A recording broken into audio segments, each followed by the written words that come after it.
এবং ডায়মন্ড হারবারের এই পুলিশ প্রশাসনের সঙ্গে বৈঠকের পর সাংবাদিকদের সামনে এসে এলাকার সাংসদকে নিশানা করেন এলাকার সাংসদ অর্থাৎ অভিষেক বন্দ্যোপাধ্যায়, কিন্তু নাম না করে তোপ দাগলেন শুভেন্দু অধিকারী।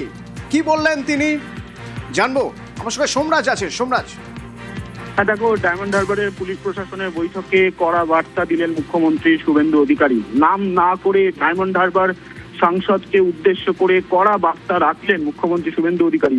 যেটা সূত্র মারফত জানা যাচ্ছে, বৈঠকে তিনি বলেন যে এখানকার এমপি, এসআই এবং ওসিদের ফোন করে একাধিক অনৈতিক কাজ করিয়েছে।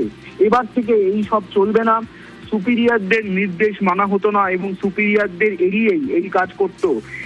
এখন থেকে আইনের শাসন চলবে এবং যা হবে সুপিরিয়রদের ফোন মারফত। মুখ্যমন্ত্রী শুভেন্দু অধিকারী পুলিশের বৈঠকে এই বার্তাই পুলিশ প্রশাসনের উদ্দেশ্যে রাখেন বলে সূত্র মারফত জানা যাচ্ছে। পাশাপাশি তিনি এটাও বলেন যে এখানকার এমপি আসবে আর রাস্তা খালি করে দেওয়া হবে, সেটা যেন না হয়। ট্রাফিকের যে আইন আছে সেই আইন মেনেই কাজ করতে হবে, এমনই কড়া বার্তা মুখ্যমন্ত্রী শুভেন্দু অধিকারী রাখেন। কিন্তু সরাসরি ডায়মন্ড হারবারের সাংসদের নাম না করলেও তিনি বৈঠকে বলেন যে এখানকার এমপি, এসআই ও ওসিদের ফোন করে অনৈতিক কাজ করিয়েছে। সুপিরিয়রদের নিয়ম মানা হতো না, সুপিরিয়রদের এড়িয়ে যাওয়া হতো। এবার থেকে এই সব চলবে না। পুলিশ প্রশাসনকে এই কড়া বার্তা মুখ্যমন্ত্রী শুভেন্দু অধিকারী দিয়েছেন বলে সূত্র মারফত জানা যাচ্ছে।